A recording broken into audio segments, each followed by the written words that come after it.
ओम नमः शिवाय, जय महाकाल। हम सबको पता है कि 16 दिसंबर को विनायक वरद चतुर्थी का बहुत ही प्यारा सा दिन है।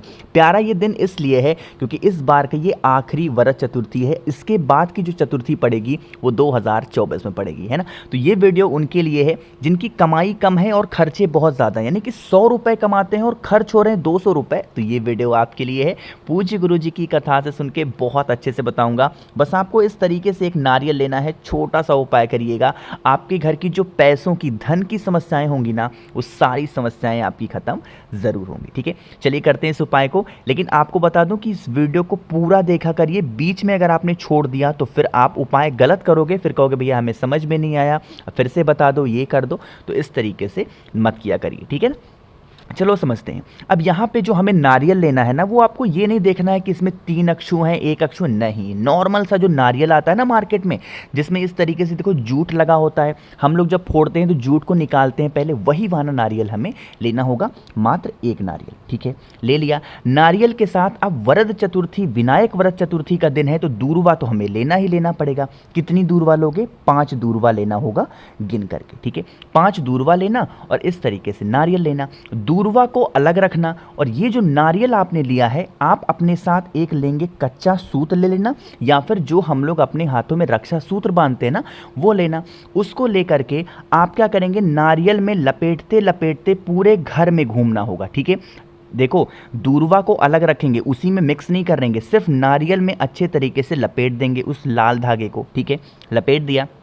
लपेटने के बाद में आपके घर के आसपास कोई भी भगवान गणेश का मंदिर हो, ठीक है। आप ज़रूरी नहीं कि कोई स्पेशल मंदिर ही हो भगवान गणेश का, किसी भी मंदिर में आप जाएं जहां पे भगवान गणेश की फ़ोटो, मूर्ति, प्रतिमा लगी हो। सुबह से लेकर के रात तक के टाइम पे कभी भी जा सकते हैं। जाने के बाद में आप क्या करेंगे, उस नारियल को अभी अपने पास रखेंगे, वहाँ पर पहुँचेंगे, घी का दिया, गोल बत्ती का भगवान गणेश के सामने लगाएंगे, ठीक है। आपके पास में अभी 5 क्या हैं? दूर्वा हैं। अरे हैं कि नहीं है? तो उन 5 दूर्वा को भगवान गणेश का जो टूटा हुआ दांत होता है, उस टूटे हुए दांत के पास 5 दूर्वा को समर्पित करेंगे। अपनी मनोकामना कि हमारे घर में धन संपदा बहुत कमी रहती है, हमारे घर में माता लक्ष्मी का वास नहीं है, आप कुछ भी ऐसा करें जिससे हमारे घर में धन संपदा हमेशा बनी रहे। इस तरीके से प्रार्थना करेंगे। प्रार्थना करने के बाद में आपके पास में जो एक नारियल है, जिसमें आपने रक्षा सूत्र लपेटा है घर में घूम घूम करके, वो सबसे पहले भगवान गणेश को टच कराएंगे, स्पर्श कराएंगे। और स्पर्श कराने के बाद में उनके पैरों के पास में उस एक नारियल को रख देना और यह कामना करते हुए रखना कि हमारे घर में धन को लेके बहुत प्रॉब्लम है, माता लक्ष्मी हमसे रूठी हुई हैं, रिद्धि सिद्धि का वास हमारे घर में नहीं है। हे गणपति भगवान, हे विघ्नहर्ता, आप हमारे घर में वास करें, जिससे रिद्धि सिद्धि भी हमारे घर में हमेशा के लिए निवास करें। इस तरीके से प्रार्थना करेंगे। और उसके बाद में ये जो आपने 5 दूर्वा टूटे हुए दांत के पास समर्पित किया है, एक दूर्वा उसमें से उठाना होगा और एक कोई भी सफ़ेद फूल भगवान गणेश के पास से आपको मिल जाए, वो एक सफ़ेद फूल, एक दूर्वा को उठाएंगे और लेके आपको चले आना होगा अपने घर पे। जब घर पे पहुंचेंगे तो आपके घर की जो चौखट होगी, उस चौखट पे उस एक दूर्वा, एक सफ़ेद फूल को रखेंगे। रखने के बाद उसको उठाएंगे और जहाँ पे भी आप अपने घर में रुपए, पैसे, गहने, जेवरात रखते हैं, वहाँ पे रिद्धि सिद्धि के नाम से, किसके नाम से? रिद्धि सिद्धि के नाम से उस एक दूर्वा, एक सफ़ेद फूल को रख देना। आपके घर में माता लक्ष्मी का जो आगमन होना होगा, वो आना स्टार्ट हो जाएंगे। आपके यहाँ जो फिजूल खर्चे हो रहे हैं, जिसका पता भी आपको नहीं चलता, वो भी धीरे धीरे करके आपके जीवन से कम होना स्टार्ट हो जाएगा, ठीक है। तो आप सभी लोगों को इस उपाय को धन संपदा के लिए ज़रूर से ज़रूर करना चाहिए, ठीक है। समझे आप मेरी बात? चलो अब हम लोग बात करते हैं इस वीडियो में अपने दूसरे उपाय की तरफ। और ये दूसरा उपाय भी बहुत सुंदर है, बहुत ज़्यादा प्यारा है। क्यों प्यारा है? क्योंकि यह है हमारी फैमिली, हमारे परिवार में खुशियों को लाने के लिए। ऐसा अक्सर देखा जाता है कि भैया हमारे फैमिली में लोग खुश नहीं रहते हैं, कोई त्यौहार पड़ जाए, किसी का कोई फंक्शन पड़ जाए, फिर भी लोगों के मन में कोई खुशियाँ नहीं रहती, आपस में लड़ने की बातें सबसे ज़्यादा होती हैं ना। मैक्सिमम घरों में ऐसा देखने को मिलता है। तो आपको देखो एक छोटा सा उपाय करना है ना। उस उपाय के लिए हमें लेनी होगी 21 दूर्वा, ठीक है। आज के टाइम पे दूर्वा इजीली मिल जाएगी आपको, हरी वाली दूर्वा। लेकिन आपको ऐसे ही दूर्वा नहीं लेनी है, हमें लेनी होगी 3 गांठ वाली 21 दूर्वा। कितनी? 3 गांठ वाली। पहचानोगे कैसे? वैसे तो बता कई बार चुका हूं, लेकिन एक बार और समझाता हूं। जैसे मान लेते हैं कि ये है दूर्वा की डंडी, ठीक है। मान लिया दूर्वा की क्या है, डंडी है। इसी डंडी में आपको देखना होगा कि 3 गांठ आपको बनाना है। अगर ज़्यादा गांठ है तो तोड़ दो, ठीक है, 3 गांठ लेना।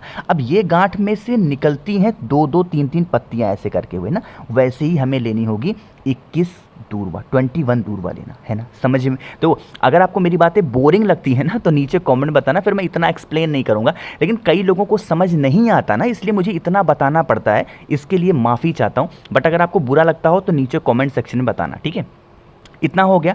अब देखो, जैसे मान लेते हैं घर में कोई क्लेश कर रहा है, लड़ाई कर रहा है, झगड़ा कर रहा है, तो आप क्या करेंगे, उसके हाथों से एक बार उस 21 दूर्वा को स्पर्श करा देंगे, टच करा देंगे, या फिर उसका नाम और गोत्र बोल देंगे। या फिर कोई भी इंसान आपके घर में बीमार है तो उसके ऊपर से 21 बार घुमा लेना, या फिर आप उसका नाम और गोत्र बोलना और लेके चले जाएंगे उस दूर्वा को। कहाँ पे, भगवान गणेश के मंदिर में, ठीक है।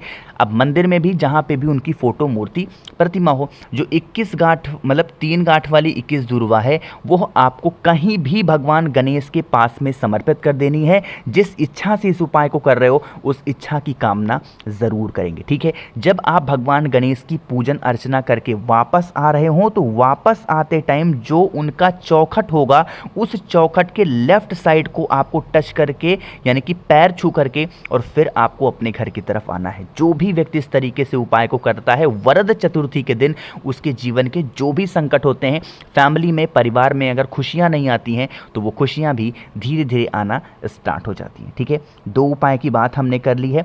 आगे बढ़ते हैं इस वीडियो में हम लोग अपने तीसरे उपाय की तरफ। लेकिन ये उपाय आपको मैं तब बताऊंगा जब आप सभी लोग वीडियो को लाइक कर देंगे, और जितने भी भाई बहन मेरी इस आवाज़ को पहली बार सुन रहे हैं तो चैनल को सब्सक्राइब करेंगे, ठीक है। चलो, अब सबसे पहले समझ लो कि इस तीसरे उपाय के बेनिफिट क्या है, फ़ायदे क्या हैं। इसका एक फ़ायदा है और वो है बीमारी को दूर करने के लिए, ठीक है। अब बीमारी को दूर करोगे कैसे, उसके भी कई तरीके हैं, लेकिन सबसे आसान सा तरीका मैं इस वीडियो में आपको बताने जा रहा हूँ, जो कि दूर्वा से करना है ना। आपको लेनी होगी कितनी दूर्वा, 5 दूर्वा लेनी है, ठीक है। यहाँ पे चाहे जितनी गांठ हो उससे हमें मतलब नहीं है, आपको गिन करके 5 दूर्वा लेना, ठीक है। 5 दूर्वा को लेना, साथ ही साथ आपको लेना होगा दूध और पानी का मिक्सचर। यहाँ पे प्योर दूध नहीं लेना है, ना ही सिर्फ पानी, दूध और पानी को मिला लेना। जो 5 दूर्वा आपके पास में है उसको इसी कलश के अंदर डाल देना, ठीक है। डाल दिया आपने। अब डालने के बाद में इस दूर्वा में से, मतलब इस दूर्वा को डूबे हुए उस दूध में से निकाल करके 5 बार भगवान गणेश के ऊपर उस दूध का छिड़काव करना है, श्री गणेशाय नमः बोल करके। क्या बोलोगे, श्री गणेशाय नमः बोल करके 5 बार छिड़काव करेंगे। छिड़काव करने के बाद में उस दूध को उठाएंगे, किसी पेड़ के नीचे ले जा करके इस दूध को डाल देंगे, और जो ये आपने 5 दूर्वा है इसको चतुर्थी तिथि के दिन छिड़काव करने के बाद में इन्हीं के पास में रख देना, उन 5 दूर्वा को, ठीक है। रख दिया। अगले दिन जब पंचमी तिथि लग जाए, जैसे कल चतुर्थी है, अगले दिन जब पंचमी तिथि लग जाएगी तो फिर इस दूर्वा को उठाना, ठीक है। उठाने के बाद में जो भी व्यक्ति आपके घर में क्रोध करता है, गुस्सा करता है, या फिर बीमार पड़ा हुआ है, बहुत दिनों से बीमार पड़ा है, बीमारी ठीक नहीं हो रही है, लगातार 5 दिनों तक भगवान गणेश का स्मरण करते हुए आपको उस इंसान को एक दूर्वा खिला देनी है, ठीक है। देखो, वैसे कोशिश करिएगा कि जो 5 दूर्वा आपको मिले वो सफ़ेद दूर्वा मिले। सफ़ेद दूर्वा नहीं मिलती उसके बाद आपको हरी दूर्वा लेनी होगी, लेकिन पहले कोशिश करेंगे सफ़ेद दूर्वा मिल जाए, खिला देना उस बीमार इंसान को। बीमारियां उसकी कहाँ जाएंगी, और जो वो दवा खाता है, जो वो मेडिसिन खाता है ना, वो दवा भी उसको असर करना स्टार्ट कर देगी, ठीक है। तो आप सभी लोगों को इस तीसरे उपाय को भी ज़रूर से ज़रूर करना चाहिए, है ना।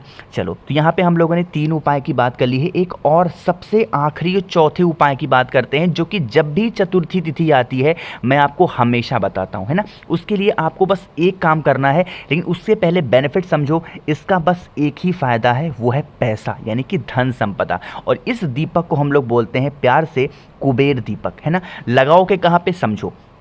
एक ऐसे मिट्टी का दिया लेना है ना, मिट्टी के दीपक में घी भरोगे, और इस घी के दीपक में आपको लगाना होगा 2 लंबी बत्ती। क्या लगाओगे, 2 लंबी बत्ती। जलाना अभी नहीं, इसमें घी वगैरह भर के लंबी बत्ती लगा करके और पहुंच जाएंगे महादेव के मंदिर में। मैंने शिवलिंग नहीं बोला, अगर आपने मेरी बात ध्यान से सुनी है, मैंने बोला महादेव के मंदिर में जाना, और पूरे मंदिर के प्रांगण में कहीं पे भी जहाँ पे आपका मन करे, जिस भी दिशा में जैसे भी बैठना हो, आपको उस दीपक की एक बत्ती सिर्फ जलानी होगी, भगवान कुबेर का ध्यान करते हुए, स्मरण करते हुए शाम के टाइम पे प्रदोष काल में। जो भी व्यक्ति चतुर्थी तिथि पर रोज के रोज मतलब जितनी चतुर्थी तिथि पड़े उस चतुर्थी तिथि पे भगवान कुबेर के नाम का दिया लंबी बत्ती का घी का लगा देता है, उनके घर में कभी धन संपदा को लेके कोई प्रॉब्लम नहीं होती है ना।